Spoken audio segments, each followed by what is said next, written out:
कश्मीर के हालात फिलहाल वैसे ही बने हुए हैं। ऐसी कोई सूरत नहीं दिख रही जो घाटी को राहत देने वाली हो। आपकी टेलीविजन स्क्रीन पर 3 तस्वीरें आपको हम दिखाएंगे जिसमें आप अभी तक के इस पूरे घटनाक्रम को, स्थिति को समझेंगे। पहली तस्वीर दिल्ली में ऑल पार्टी मीटिंग के बाद की है। इस मीटिंग में यह तय होना था कि कश्मीर के हालात कैसे सुधरे और अलगाववादियों पर सख्ती कैसे की जाए। दूसरी तस्वीर हंदवाड़ा में हुए आतंकी हमले की है। सरहद पार से आतंकियों ने आज सेना पर हमला किया जिनमें 3 जवान घायल हो गए। और तीसरी तस्वीर कश्मीर में फैले तनाव की है। कश्मीर के कई इलाकों में 71वें दिन भी कर्फ्यू के हालात हैं। ये तस्वीरें आपके सामने।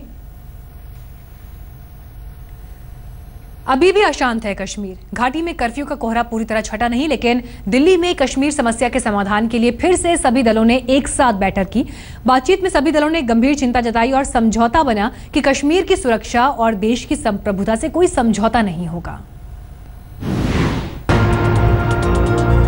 सुलगते कश्मीर की समस्या का समाधान जब श्रीनगर में नहीं मिला तो एक कोशिश दिल्ली में शुरू हुई।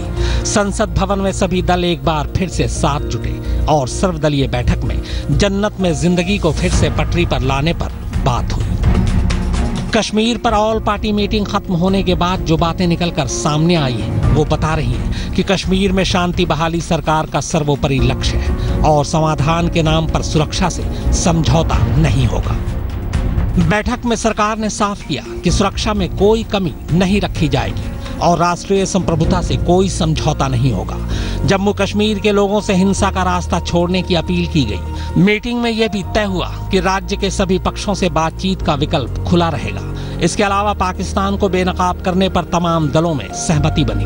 अलगाववादियों के नाम पर पाकिस्तान के बनाए दैनिक हड़ताल कैलेंडर पर सख्ती बरती जाए। मस्जिद और मदरसों में बढ़ते कट्टरपंथ पर लगाम की जरूरत पर सहमति कायम हुई। इस सर्वदलीय दल के सदस्यों ने एक और तो प्रदेश जम्मू कश्मीर के वर्तमान हालात और परिस्थितियों पर अपनी चिंता व्यक्त की है।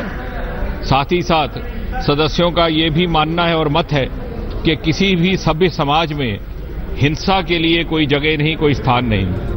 हालांकि सर्वदलीय बैठक में कश्मीर को सामान्य बनाने के लिए तमाम दलों ने अपना अपना मत सामने रखा।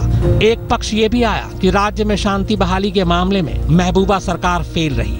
बैठक में वाम दलों ने 5 प्रस्तावों की बात कही। बातचीत के दोहरे रास्ते का इस्तेमाल हो, यानी पाकिस्तान से बातचीत शुरू हो। नागरिक इलाकों से AFSPA हटाया जाए।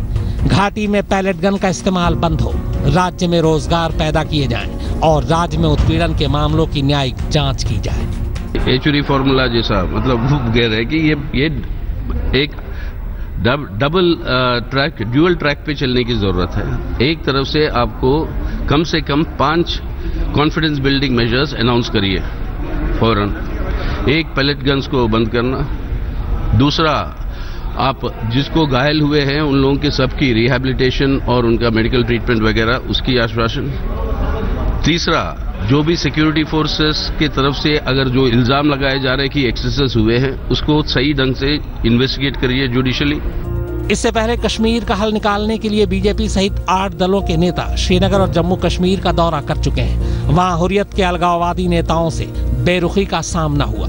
अब नई कोशिश दिल्ली की जमीन से शुरू हुई है। उम्मीद यही है कि जल्द से जल्द जम्मू कश्मीर फिर से अमन के रास्ते पर सरपट दौड़ेगा। दिल्ली से कमलजीत कौर संधू के साथ आज तक ब्यूरो। केंद्रीय गृह राज्य मंत्री हंसराज अहीर ने आज तक से कहा कि अलगाववादी नेताओं और अलगाववादियों को एक ही चश्मे से देखा जाना चाहिए और उनके खिलाफ देशद्रोह का मुकदमा दर्ज होना चाहिए। हंसराज अहीर ने यह भी कहा कि उनकी हवाई यात्राओं और होटल के खर्चे पर हर हाल में जो भी पैसा दिया जाता है वो बंद हो और केंद्र सरकार इस पर जल्द फैसला लेगी।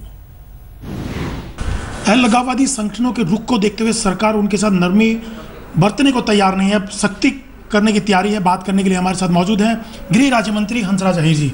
हंसराज अहीर जी, जिस दिन से अलगाववादी संगठनों का रुख है जम्मू कश्मीर में, उसको देखते हुए सरकार थोड़ा कड़ा रुख अपनाने की तैयारी कर रही है। जो सुविधाएं उनको मिल रही है, बताया जा रहा है कि 100 करोड़ के करीब खर्चा उनके ऊपर आता है, चाहे वो सुरक्षा का हो, हेल्थ का हो, बाकी चीज़ें हो, तो उसमें ख़त्म करने की तैयारी कर रही है सरकार। देखिए, अभी के लोकसभा सत्र के 17 के दिन ही देश के प्रधानमंत्री नरेंद्र मोदी जी ने इसे बहुत गंभीरता से लेते हुए सभी दल के नेताओं को बुलाकर मीटिंग ली थी और सबकी मांग के अनुसार सर्वदलीय शिष्टमंडल भी कश्मीर गया और सभी के विचार सुने भी गए थे। सभी ने वहाँ जाकर प्रत्यक्ष स्थिति देखी। उसके बाद जिस तरीके से हमारे देश की लोकसभा के सम्मानीय सांसदगण, जो भले ही बीजेपी के ना हो, भले हमारे दल के समर्थक ना हो सरकार के, उन लोगों का जिस तरीके से उन्होंने अवहेलना की, अपमान किया है और हमारे देश में रहने के बाद, देश के नागरिक होने के बावजूद भी पाकिस्तान की बातों में आकर इतनी गलत तरीके से उनका बर्ताव करना, उनसे नहीं मिलना, घर पे जाने के बाद में घर से लौटा देना, ये बात हम सब लोगों को बहुत ही अपमानजनक तो ही है, लेकिन चैलेंजिंग लगती है। और ये ज़रूरी नहीं कि हमने अलगाववादियों के साथ में आज तक जो बातें रखी है, संयम रखा है, तो जारी रखें। सारी सहूलतें ये नहीं रखेंगे। आर.के. सिंह ने मांग किया कि इनको सबको जेलों में डालना चाहिए, अलगाववादी नेताओं को, और वो भी जम्मू कश्मीर के बाहर जेल में डालना चाहिए। देखिए, मैंने आपसे अभी कहा था कि प्रधानमंत्री जी ने और गृह मंत्री जी ने बहुत ही तरीके से इस चीज़ को देखा है। बार बार मीटिंग के लिए गई है अलगाववादियों के, और साथ में अलगाववादियों के साथ में दूसरा जो ग्रुप है जो टेररिस्ट भी है, ये दोनों को भी हमने देखने का नज़रिया एक ही रखना चाहिए। इतना है कि वो गोली चलाते हैं, ये गोली करते हैं, लेकिन भड़काते देश के खिलाफ में ही है। और जिस तरीके से सिंह ने बात कही है, उसमें हम कोई गलत कहा ऐसा लगता नहीं। अलगाववादी संगठनों के रुख को देखते हुए सरकार उनके साथ नरमी बरतने को तैयार नहीं है, सख्ती करने की तैयारी है। बात करने के लिए हमारे साथ मौजूद हैं गृह राज्य मंत्री हंसराज अहीर जी। हंसराज अहीर जी, जिस दिन से अलगाववादी कश्मीर में अशांति की जिम्मेदार अलगाववादियों पर अब सख्ती के मूड में है सरकार। मोदी सरकार कश्मीर के अलगाववादी नेताओं को मिलने वाली सुविधाएं वापस ले सकती है। हर साल केंद्र और राज्य सरकार अलगाववादी नेताओं पर भारी भरकम खर्च करते हैं। सैयद अली शाह गिलानी, मीरवाइज उमर फारूक, यासिन मलिक और शब्बीर शाह, यही हैं वो 4 अलगाववादी चेहरे जिन पर इल्जाम है कश्मीर की आग को हवा देने का। कश्मीर में अमन के अड़ंगेबाज बन गए हैं ये अलगाववादी नेता।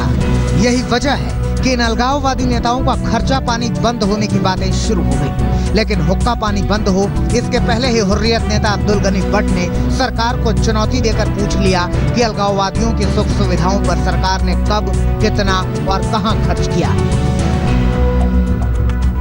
सरकार क्या करती है, क्या नहीं करती है, ये आप सरकार वालों से पूछें। वो क्यों रुपया खर्च करती है, किस पे करती है, काहे के लिए करती है, ये भी आप उनसे पूछें। लेकिन हम न रुपए पैसे से पैदा हुए हैं, न रुपए पैसे से जिंदा हैं, और न ही रुपए पैसे से चलते हैं। जम्मू कश्मीर में अलगाववादी नेताओं पर बीते 5 साल में 506 करोड़ रुपए खर्च हुए। 2013 में उमर अब्दुल्ला ने विधानसभा में कहा कि पिछले 12 साल में हुर्रियत के सुरक्षा में 9 करोड़ रुपए खर्च हुए। सरकार कह रही है कि अलगाववादी नेताओं की सुरक्षा पर हर साल 100 करोड़ रुपए खर्च होते हैं, जबकि 2013 में उमर अब्दुल्ला ने सीएम रहते हुए विधानसभा में कहा था कि 12 बरस में 9 करोड़ 47 लाख रुपए खर्च हुए। अलगाववादी नेताओं के होटल बिल पर 20 करोड़ 84 लाख रुपए खर्च हुए। उनकी गाड़ियों के पेट्रोल डीजल पर 26 करोड़ 43 लाख रुपए खर्च हुए। गार्ड के वेतन पर 309 करोड़ 53 लाख रुपए खर्च हुए और पीएसओ की सैलरी पर 149 करोड़ 92 लाख रुपए खर्च हुए। अब सवाल ये है कि देश के खिलाफ नारे लगाने वालों पर सरकारी मेहरबानी क्यों बरस रही है। केंद्रीय गृह राज्य मंत्री हंसराज अहीर के बयान के बाद लगा था कि अलगाववादियों का हुक्का पानी बंद हो जाएगा, मगर फिलहाल ऐसी कोई सूरत नजर नहीं आ रही। लोकसभा के सम्मानित, लेकिन हमें जब कहा गया, सुझाव मांगा गया, हमने हमारे सुझाव रखे। उसके अंदर वो कह रहे हैं कि ये एचुरी फॉर्मूला जैसा, मतलब कह रहे हैं कि ये एक डबल ट्रैक, ड्यूअल ट्रैक पे चलने की जरूरत है। अंतिम फैसला सरकार को लेना है, लेकिन फिलहाल कश्मीर में अलगाववादियों के मसले पर कंफ्यूजन ही कंफ्यूजन नजर आता है। कमलजीत कौर सिंधु के साथ आज तक ब्यूरो।